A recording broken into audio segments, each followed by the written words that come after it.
Hello students, इस video में करेंगे हम अभ्यास के प्रश्न उत्तर का हल जो कि चैप्टर 2 से है, जिसका नाम है अम्ल, क्षारक और लवण। इससे पहले जो इन टेक्स्ट क्वेश्चन आंसर्स हैं, इसका सॉल्यूशन हम दूसरी वीडियो के अंदर डाल चुके हैं। देखिए प्रश्न संख्या क्या है आपकी पहली। कोई विलेन लाल लिटमस को नीला कर देता है, इसका पीएच संभवतः क्या होगा। लाल लिटमस का जो कलर है वो कैसा कर दिया गया है, नीला, तो पीएच बताना है आपको। तो ये करता कौन है लाल लिटमस को नीले कलर में चेंज, ये करते हैं आपके बेस, जिसको हम क्या बोलते हैं, क्षारक। तो यहाँ पे बेस की पीएच होती है आपकी 7 से ऊपर, तो 7 से ऊपर वैल्यू देखिए कौन है यहाँ पे आपको ऑप्शन में नजर आएगा 10। तो इसका आंसर क्या होगा आपका डी पार्ट, जिसमें आंसर क्या है आपका 10 पीएच। सेकेंड क्वेश्चन, कोई विलेन अंडे के पिसे हुए कवच से अभिक्रिया कर एक गैस उत्पन्न करता है जो चूने के पानी को दूधिया कर देती है, इस विलेन में क्या होगा। आपको बताना है कि जो अंडे का जो कवच है उसको आपको एक ऐसे विलेन में डालना है, उस विलेन का आपको नाम बताना है कि किस चीज़ के अंदर उसको डालना है कि एक गैस निकलेगी और वो गैस ऐसी होगी जो चूने के पानी को क्या कर देगी, दूधिया कर देगी। तो देखिए इसके लिए रिएक्शन क्या होगी, आपको यहाँ पे क्या लेना है, हाइड्रोक्लोरिक अम्ल लेना है, जिसकी रिएक्शन किसके साथ करवानी है, अंडे के पिसे हुए कवच के साथ। अंडे के पिसे हुए कवच के अंदर क्या होता है, कैल्शियम कार्बोनेट बनेगा। क्या आपका यहाँ पे बनेगा आपका कैल्शियम क्लोराइड। इसके बाद इन्होंने बोला है कि यहाँ पे एक आपकी गैस भी रिलीज होगी, कार्बन डाइऑक्साइड गैस। तो जो आपकी यहाँ पे गैस रिलीज होगी CO2, वो करती क्या है, वो आपके जो चूने के पानी को दूधिया कर देती है। चूने के पानी के अंदर क्या होता है, कैल्शियम हाइड्रोक्साइड होगा आपका चूने का पानी। अगर इसके साथ ये गैस मिक्स होगी CO2 गैस, तो उसको क्या कर देगी, उसका कलर कैसा कर देगी, दूधिया कर देगी। दूधिया किस वजह से करेगी, कैल्शियम कार्बोनेट की फॉर्मेशन की वजह से। तो मेन आपको यहाँ पे बताना था कि क्या चीज़ ली जाएगी यहाँ पे विलेन में जो अंडे के पिसे हुए कवच के साथ अभिक्रिया करेगी, तो वो है आपका यहाँ पे हाइड्रोक्लोरिक अम्ल। बी ऑप्शन होगा इसका आंसर आपका। थर्ड क्वेश्चन देखिए क्या है, NaOH का 10 ml विलेन HCl के 8 ml विलेन से पूर्णतः उदासीन हो जाता है। तो देखिए यहाँ पे अम्ल लिया गया है कितना, 8 ml लिया गया है, और इसको किसके साथ मिक्स किया गया है, 10 ml बेस के साथ, सोडियम हाइड्रोक्साइड के साथ। अम्ल कितना लिया है, 8 ml लिया है, और जो बेस है आपका जो क्षारक है वो कितना लिया है, 10 ml लिया है। अगर इन दोनों को मिक्स करते हैं तो आपका क्या हो जाएगा, यहाँ पे उदासीकरण हो जाएगा, न्यूट्रलाइजेशन हो जाएगा। तो इसके अगले पार्ट में इन्होंने बोला आपको कि NaOH का अब आपको 10 के प्लेस में लेना है 20 ml विलेन। इसके अंदर कितना HCl ऐड किया जाए कि इसको ये पूर्णतः उदासीन कर दे। देखिए 10 के लिए आपने यूज़ किया था 8 ml, तो अब 20 ml NaOH ले रहे हो, तो इसलिए आपको 8 ml का क्या करना पड़ेगा, डबल करना पड़ेगा। तो यहाँ पे लेना पड़ेगा आपको 16 ml HCl एसिड, HCl अम्ल लेना पड़ेगा, जो क्या कर देगा, इसको जो 20 ml NaOH है उसको पूर्णतः उदासीन कर देगा। तो आंसर क्या होगा इसका, डी ऑप्शन। अपच का उपचार करने के लिए निम्न में से किस औषधि का उपयोग किया जाता है, कौन सी दवाई का उपयोग किया जाएगा जिसमें अपचत हो, एसिडिटी हो गई हो। तो इसके लिए हम क्या यूज़ करेंगे, एंटासिड का यूज़ करते हैं, जिसको हम दूसरा किस नाम से जानते हैं, प्रति अम्ल बोलते हैं इनको हम, ठीक है, क्या बोलते हैं, प्रति अम्ल। जैसे कि प्रतिजैविक होता है जिसको हम एंटीबायोटिक बोलते हैं, इसलिए अम्ल को न्यूट्रलाइज करने के लिए क्या कौन सी मेडिसिन यूज़ करते हैं हम, प्रति अम्ल, जिसको हम बोलते हैं एंटासिड्स। क्वेश्चन नंबर 5, निम्न अभिक्रिया के लिए पहले शब्द समीकरण लिखे और उसके बाद संतुलित समीकरण लिखे। तो इसमें देखिए आपको क्या करना है, सबसे पहले आपको लिखनी है यहाँ पे समीकरण, शब्द समीकरण, और उसके बाद उसको करना है आपको संतुलित, मतलब आपको बैलेंस करना है।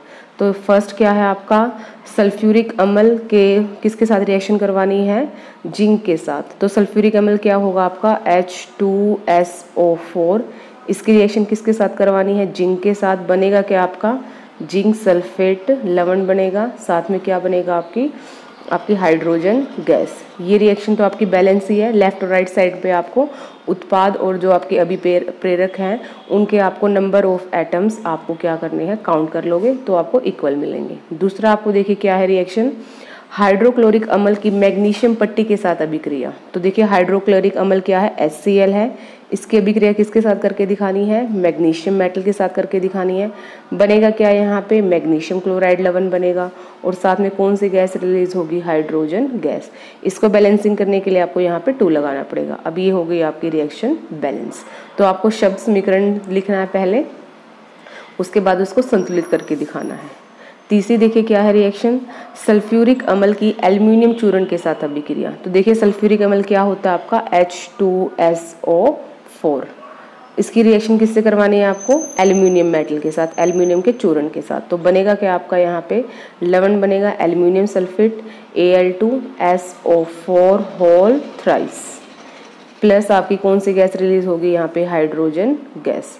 तो इसको बैलेंस कीजिए। इसको बैलेंस करने के लिए यहाँ पर आपको 2 लगाना पड़ेगा, बाकी आप इसको चेक कर लेंगे बैलेंसिंग के लिए। नेक्स्ट देखिए, नेक्स्ट क्या है आपकी रिएक्शन, तनु हाइड्रोक्लोरिक अम्ल लोह के रेतन के साथ अभिक्रिया। हाइड्रोक्लोरिक अम्ल की किसके साथ करवानी है, आयरन के साथ। तो बनेगा क्या आपका यहाँ पे फेरिक क्लोराइड बनेगा लवण, और साथ में कौन सी गैस रिलीज होगी, हाइड्रोजन गैस। बैलेंसिंग के लिए आप यहाँ पे 2 लगा लेंगे। बाकी ये सारी रिएक्शन अभी बैलेंसिंग है, आपको नीचे नजर आ जाएंगी। ये देखिए, ये आपको सारी बैलेंस करके यहाँ पे बता दिया गया है। आपको बीच में जो आपको यहाँ इक्वल टू का साइन लगा हुआ नजर आ रहा है, यहाँ पे आपको लगाना एरो मार्क। नेक्स्ट क्वेश्चन आपका, अल्कोहल और ग्लूकोज जैसे यौगिकों में भी हाइड्रोजन होते हैं, लेकिन इनका वर्गीकरण अम्ल की तरह नहीं होता। एक क्रियाकलाप द्वारा इसको साबित कीजिए। मतलब हमें यहाँ पे एक एक्टिविटी से इसको क्या करके दिखाना है, प्रूव करके दिखाना है कि जो भी आपके ग्लूकोज हैं, अल्कोहल हैं, वो हाइड्रोजन होते हुए भी उनके फॉर्मूले के अंदर वो एसिड की तरह बिहेव नहीं करते हैं। तो ये एक्टिविटी आपके बुक के अंदर है, जिसमें आपको क्या करना है, आपको यहाँ पे एक आपको 2 किलो की जरूरत पड़ेगी यहाँ पे, जो कि इलेक्ट्रोड्स का काम करेंगे। एक बीकर लेना पड़ेगा आपको यहाँ पे 100 ml का, और एक आपको यहाँ पे बैटरी की जरूरत पड़ेगी। स्विच आपको बीच में यहाँ पे यूज़ करना पड़ेगा, और एक बल्ब लेना पड़ेगा आपको। सेटअप को सेट करने के बाद आपको क्या करना है, बीकर के अंदर आपको अलग अलग चीज़ें डाल के आपको चेक करना है कि आपका बल्ब कब ग्लो होगा और कब ग्लो नहीं होगा। तो जब आप HCl डालेंगे, आप सल्फ्यूरिक अम्ल डालेंगे, तब तो क्या होगा, आपका बल्ब ग्लो होगा। क्यों होगा, क्योंकि जब भी आपके हाइड्रोक्लोरिक या फिर आपका जो सल्फ्यूरिक एसिड वाटर के साथ ऐड किया जाएगा, तो आपके आयंस बनेंगे H आयंस, और ये H आयंस रिस्पॉन्सिबल होंगे इलेक्ट्रिसिटी की कंडक्शन के लिए, विद्युत धारा के प्रवाह के लिए। और ये H आयंस ही क्या दिखाएंगे कि आपके जो अम्ल हैं वो किस तरह का नेचर शो कर रहे हैं, यहाँ पे अम्लीय नेचर दोहरा रहे हैं। लेकिन आपके जो यहाँ पे ग्लूकोज और अल्कोहल है, वो अम्लीय नेचर क्यों नहीं शो करते, क्यों नहीं दिखाते, क्योंकि वो आयंस में डिसोशिएट नहीं होते, आयंस में टूटते नहीं है, हाइड्रोजन आयन वहाँ पे नहीं बनता है, चाहे बेशक से उनके फॉर्मूले के अंदर हाइड्रोजन क्यों अवेलेबल ना हो। जैसे कि अब हम यहाँ पे लिखें, जैसे ग्लूकोज है आपका C6H12O6, अगर इसको वाटर के अंदर मिक्स किया जाएगा तो यहाँ पे कोई आयन की फॉर्मेशन नहीं होगी, नो आयन फॉर्मेशन, कोई भी आयन यहाँ पे नहीं बनेगा। इसलिए आपका जो ग्लूकोज है, जो अल्कोहल है, वो अम्लीय बिहेवियर, जो अम्लीय है उसको शो नहीं करता, अम्लीय नेचर को शो नहीं करता।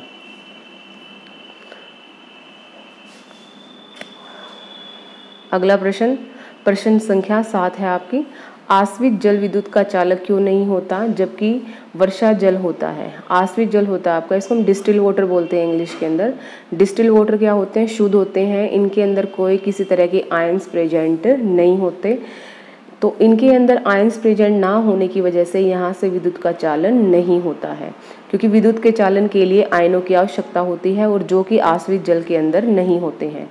लेकिन आपका जो वर्षा का जल है वो विद्युत का चालन होता है, क्योंकि उसमें थोड़ी बहुत मात्रा में अम्ल विद्यमान रहते हैं, जो कि हमारी वायु में उपस्थित सल्फर डाइऑक्साइड और नाइट्रोजन ऑक्साइड के साथ वाटर जब रिएक्शन करता है बारिश के टाइम पे, तो वो अम्ल क्या करते हैं, बन जाते हैं हमारे गैसेस की वाटर के रिएक्शन की वजह से, और अम्लीय होने के कारण H आयंस उत्पन्न होते हैं, और ये H आयंस क्या करते हैं, आपके जो वर्षा का जल है उसके अंदर से विद्युत धारा का चालन करवाते हैं। तो एक सिंपल आप बोल सकते हो कि विद्युत धारा का चालन वर्षा जल से क्यों होता है, क्योंकि उनके अंदर आयंस होते हैं, और आश्वित जल में क्यों नहीं होता है, क्योंकि उनके अंदर आयंस प्रेजेंट नहीं होते हैं, वो शुद्ध होते हैं। और एक आपसे यह रिक्वेस्ट है यहाँ पे कि आप क्या करेंगे, इस चैनल को सब्सक्राइब कर लेंगे, शेयर करेंगे और वीडियो का जो लाइक बटन है उसको आप प्रेस कर देंगे, ताकि हम आपसे मोटिवेटेड होके आगे इसी तरह से और वीडियोस बनाते रहेंगे। अभी हम बात करते हैं प्रश्न संख्या 8 के बारे में। जल की अनुपस्थिति में अम्ल का व्यवहार अम्लीय क्यों नहीं होता है? देखिए, जल की अनुपस्थिति में अम्ल का व्यवहार अम्लीय क्यों नहीं होता है? क्योंकि जल ना होने की वजह से आयंस, जो कि आपके H आयंस हैं, वो अलग नहीं होते हैं अम्ल से, और H आयंस अलग ना होने की वजह से यहाँ पे जो अम्ल है, अम्ल का अम्लीय व्यवहार नहीं होगा। तो मतलब अम्लीय व्यवहार बनाने के लिए, दिखाने के लिए अम्ल के अंदर से आयंस का हटना जरूरी है, जिसको कौन हटाता है? पानी हटाता है, जिसको जल अलग करता है। प्रश्न संख्या 9, आपको यहाँ पे 4 विलयन दिए गए हैं ABCD, और जिसमें आपको pH दिया गया है। pH A का 4 है, B का 1, C का 11, D का 7 और E का है आपका 9। आपको बताना है यहाँ पे कौन सा विलयन उदासीन है, प्रबल क्षारीय है, प्रबल अम्लीय है, दुर्बल अम्लीय है और दुर्बल क्षारीय है। तो देखिए, उदासीन कौन होते हैं? जिनका pH कितना होता है? 7। ठीक है, जिस विलयन का pH 7 होगा वो क्या होगा? उदासीन होगा। तो उदासीन कौन है यहाँ पे? D। तो फर्स्ट पार्ट का आंसर क्या हो जाएगा आपका? D। प्रबल क्षारीय, प्रबल क्षारीय का मतलब क्या है? Strong acid. तो स्ट्रॉन्ग एसिड क्या होंगे? जिनका pH जितना कम होगा वो उतना ही स्ट्रॉन्ग एसिड होगा। तो सबसे कम pH कितना है? यहाँ पे 1 है, और 1 के लिए कौन सा विलन है आपका? B। तो यहाँ पे आंसर आ जाएगा आपका B। सॉरी, यहाँ पे प्रबल क्षारीय पूछा था आपको, तो क्षारीय के लिए आपको pH सबसे ज़्यादा देखना पड़ेगा। 11 है यहाँ पे pH आपका, सबसे जो बड़ी वैल्यू है pH की। तो यहाँ पे आपका आंसर आ जाएगा इस पार्ट का C आएगा, और जो ये B है ये आ जाएगा आपका नेक्स्ट पार्ट का, क्योंकि अम्लीय आपका क्या है? जिसकी pH सबसे कम है वो है आपका C, जो क्या नाम है? B। दुर्बल अम्लीय, दुर्बल अम्लीय का मतलब क्या है? जिसकी pH 7 से आसपास में होगी। ठीक है, तो 7 के आसपास में कौन है यहाँ पे? 1 से बड़ा और 7 से छोटा। तो यहाँ पे कौन है? 4 है ये संख्या, और 4 संख्या के लिए कौन सा विलन यूज किया गया है यहाँ पे? A। बाकी बचा हुआ आप आंसर लगा ही सकते हैं, लेकिन वैसे भी देख लीजिए क्या है आपका? दुर्बल क्षारीय। दुर्बल क्षारीय कौन होगा? जिसकी pH 7 से ज़्यादा और 14 से कम होगी। तो वो यहाँ पे वैल्यू कितनी है आपकी? 9 है, और 9 के लिए आपको क्या यूज़ करना है? E यूज़ करना है। इस क्वेश्चन का आंसर करने के लिए आपको pH वैल्यू का पता होना जरूरी है कि किस रेंज में pH होगी। तो एसिडिक नेचर कैसा होगा, बेसिक नेचर कैसा होगा, ये सब। तो देख लीजिए, ये है आपका आंसर यहाँ पे, इसको मैच कर लीजिएगा एक बार। और यहाँ पे आपको अरेंज करना था pH के मान के अकॉर्डिंग, घटते मान के अकॉर्डिंग। तो सबसे ज़्यादा pH की वैल्यू किसकी थी? C की है। C के बाद आपका E आएगा, फिर उसके बाद आपका D आएगा, D के बाद फिर आपका यहाँ पे A आएगा, और सबसे लास्ट में क्या आएगा आपका? B। तो ये अरेंज कर दिया हमने डिसेंडिंग ऑर्डर के अंदर, उसको घटते मान के अकॉर्डिंग। अगला प्रश्न, प्रश्न संख्या 10 है। परख नली A और B में समान लंबाई की मैग्नीशियम की पट्टी रखिए। परख नली A में हाइड्रोक्लोरिक अम्ल और परख नली B में एसिटिक अम्ल डालिए। किस परख नली में अधिक तेजी से बुदबुदाहट होगी और क्यों होगी? तो देखिए, यहाँ पे क्या है? हमें 2 टेस्ट ट्यूब लेनी है, दोनों के अंदर हमें क्या डाल देनी है? मैग्नीशियम मेटल डालनी है। दोनों के अंदर सेम ही हमें जो लंबाई है मेटल की वो सेम रखनी है। दूसरा इन्होंने बोला है कि जो ये परख नली A है उसके अंदर डालिए हाइड्रोक्लोरिक अम्ल, और जो परख नली B है उसके अंदर डाल दीजिए एसिटिक एसिड अम्ल। अब आपको देखना है कि क्या होगा। दोनों ही आपके जो परख नली है इनमें रिएक्शन होगी, अभिक्रिया होगी। यहाँ पे अभिक्रिया होने के बाद जो आपकी जो परख नली A है वहाँ पे बहुत जल्दी से, बहुत तेज़ी से बुदबुदाहट होगी, मतलब यहाँ पे एक गैस रिलीज बहुत जल्दी होगी। और जो दूसरी है आपकी परख नली, वहाँ पे आपको थोड़ा धीरे धीरे से आपको बुदबुदाहट आपको वहाँ पे नजर आएगी। तो ऐसा क्या हुआ यहाँ पे? आपको देखिए, मेटल तो सेम ही है, फर्क किस चीज़ का? यहाँ पे अम्ल का फर्क है। यहाँ पे कौन सा अम्ल है? हाइड्रोक्लोरिक अम्ल, और यहाँ पे कौन सा अम्ल है? एसिटिक अम्ल। तो हाइड्रोक्लोरिक अम्ल अधिक क्रियाशील होने की वजह से, अधिक प्रबल होने की वजह से ये जल्दी से अभिक्रिया कर लेगा मैग्नीशियम मेटल के साथ, और जिसमें सेम आपका जो दूसरा अम्ल है उसको मैग्नीशियम मेटल से रिएक्शन करने के लिए टाइम थोड़ा ज़्यादा लगेगा, और गैस वो आपकी धीरे धीरे बाहर निकल के आएगी। तो आंसर देख लीजिएगा इसका। नेक्स्ट है आपका क्वेश्चन नंबर 11। ताजे दूध के पीएच का मान 6 होता है, दही बन जाने पर पीएच के मान में क्या परिवर्तन होगा? अपना उत्तर समझाइए। देखिए, जो ताजा दूध है उसका जो पीएच का मान है वो होगा 6, मतलब आपका उदासीन के आसपास। 7 में होते हैं ना आपके पीएच वैल्यू, 7 के उदासीन होते हैं, और 6 में क्या आ जाएगा? आपका अम्लीय नेचर आ जाएगा। लेकिन जब दही बनती है तो क्या होता है? जब दूध से दही बनती है तो लैक्टिक एसिड का निर्माण होता है, ठीक है। एसिड ज़्यादा बनता है, अम्ल ज़्यादा बनेगा। अम्ल ज़्यादा बनेगा तो जो पीएच की वैल्यू है वो 6 से कम हो जाएगी, मतलब 6 से कम पीएच वैल्यू आ जाएगी हमारे दूध से जब दही बनेगी तब। प्रश्न संख्या 12। एक गवाला ताजे दूध में थोड़ा बेकिंग सोडा मिलाता है। ए पार्ट देखिए, ताजे दूध के पीएच का मान 6 से बदलकर थोड़ा क्षारीय क्यों बना देता है? ऐसा क्यों करता है वो? अगर उसी दूध से, जो गवाले से हमने दूध लिया जिसमें बेकिंग सोडा मिला हुआ है, अगर आपको दूध से आपको दही बनानी है तो दही बनने में समय थोड़ा ज़्यादा लगता है, तो आपको बताना है ऐसा क्यों हुआ है। तो फर्स्ट पार्ट का आंसर देखिए, जो गवाला है वो जो पीएच है उसको 6 से थोड़ा बदल देता है, क्षारीय बना देता है। क्यों? क्योंकि जो दूध में उपस्थित जो लैक्टोबैसिलस जो जीवाणु है वो दूध को अम्लीय बना देते हैं, और दूध में जब अम्ल बन जाएगा तो दूध जल्दी से खराब हो जाएगा। और जैसे ही उसमें बेकिंग सोडा मिलाया जाएगा, बेकिंग सोडे का नेचर कैसा होता है? क्षारीय नेचर होता है। वो दूध को कैसा बना देगा? क्षारीय बना देगा। अगर दूध क्षारीय बन गया तो लंबे समय तक हमारा दूध खराब नहीं होगा, तो इसलिए गवाला उसके अंदर बेकिंग सोडा ऐड करता है। दूसरा आपसे इन्होंने प्रश्न जो किया था कि उस दूध से जो दही बनेगी उसमें समय ज़्यादा क्यों लगेगा? क्योंकि जो आपका दूध क्षारीय हो गया था उसको क्या करना पड़ेगा आपको? पहले तो वो उदासीन होगा, उदासीन होने के बाद वो किस नेचर में बदलेगा? अम्ल में बदलेगा वो। तो उदासीन से फिर अम्ल नेचर में बदलना, तो इसमें टाइम क्या लगेगा? थोड़ा ज़्यादा लगेगा, और इसकी वजह से दूध को दही बनने में समय यहाँ पे ज़्यादा लगेगा, अगर दूध कैसा आपका बेकिंग सोडा ऐड किया हुआ आपका दूध है। अगला प्रश्न देखिए क्या है, प्लास्टर ऑफ पेरिस को आर्द्र रोधी बर्तन में क्यों रखा जाता है? व्याख्या कीजिए। आर्द्र रोधी बर्तन का मतलब क्या है? ऐसा बर्तन, ऐसा कंटेनर जिसमें हवा अंदर ना जाए। तो आपकी पीओपी को उसके अंदर क्यों रखा जाता है? क्योंकि जैसे ही पीओपी जल के संपर्क में आता है वो जल को अवशोषित कर लेता है और वो ठोस जिप्सम में बदल जाता है, ठोस पदार्थ में बदल जाता है। तो इसलिए जिप्सम ना बने, वो जल से अभिक्रिया ना करे, तो उसको क्या कर दिया जाता है? उसको, जो आपका प्लास्टर ऑफ पेरिस है, उसको आर्द्र रोधी बर्तन में, कंटेनर में रख दिया जाएगा, स्टोर कर दिया जाएगा। अगला प्रश्न देखिए क्या है, उदासीनीकरण अभिक्रिया क्या है? 2 उदाहरण दीजिए। उदासीनीकरण को हम इंग्लिश में बोलते हैं न्यूट्रलाइजेशन रिएक्शन। ऐसी अभिक्रिया जिसमें अम्ल क्षारक के साथ अभिक्रिया करके लवण और जल का निर्माण करते हैं। किसका निर्माण? लवण और जल का निर्माण। इस अभिक्रिया को हम क्या बोलते हैं? उदासीनीकरण अभिक्रिया बोलते हैं। इस अभिक्रिया का हम यूज़ भी करते हैं जब हमें एसिडिटी हो जाती है, अपचत हो जाती है, तो हम क्षारक खा लेते हैं, जो उदासीकरण करके हमारे पेट के अंदर हमारे जो एसिडिटी है उसको क्या कर देते हैं? ख़त्म कर देते हैं। तो यहाँ पे 2 उदाहरण देने थे, उदाहरण लिख लीजिए। यहाँ पे क्या है? हाइड्रोक्लोरिक अम्ल प्लस सोडियम हाइड्रोक्साइड क्षार, जब ये आपस में रिएक्शन करेंगे, अभिक्रिया करेंगे, तो क्या बनेगा? लवण बनेगा आपका NaCl, और साथ में आपका क्या बनेगा? जल बनेगा। फर्स्ट तो आपकी अभिक्रिया ये हो गई है। दूसरी अभिक्रिया भी नोट कर लीजिए। दूसरे में क्या है आपका? यहाँ पे हम ले लेते हैं H2SO4, ये हो गया आपका एसिड, बेस हो गया आपका सोडियम हाइड्रोक्साइड, बनना क्या है आपके पास? लवण बनेगा सोडियम सल्फेट Na2SO4, और साथ में क्या रिलीज होगा आपका? जल H2O। तो ये है आपकी दूसरी अभिक्रिया। बैलेंस कर लीजिए इसको, ये हो गया आपका बैलेंस।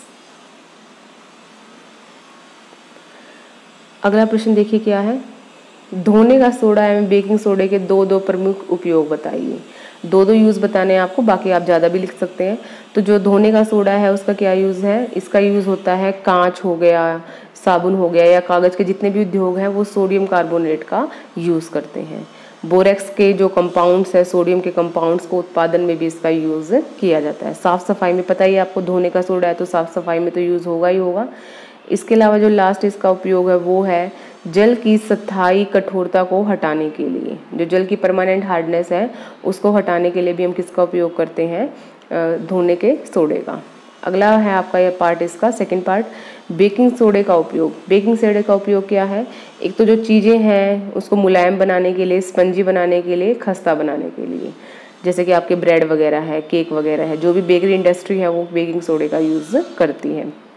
दूसरा आपका यहाँ पे है, ये बेकिंग सोडा क्षारीय नेचर रखता है, तो ये क्या करते हैं, पेट में अम्ल की मात्रा अगर अधिक हो जाती है तो उसको उदासीकरण करके उसको कम करते हैं और पेट दर्द से हमें राहत पहुंचाने का भी इनका उपयोग है।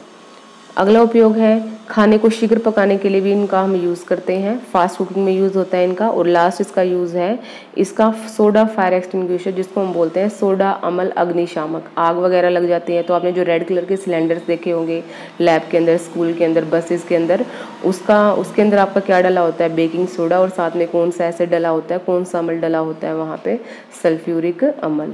तो ये हो गया आपके अभ्यास के प्रश्न उत्तर का आपका हल। तो एक बार फिर से मैं आपको यहाँ पे बोलना चाहूँगी कि आप हमारे चैनल को लाइक करें, सब्सक्राइब करें और शेयर करें, ताकि हम मोटिवेट होके और आगे इस तरह से वीडियो बना पाएँ। Thanks for watching.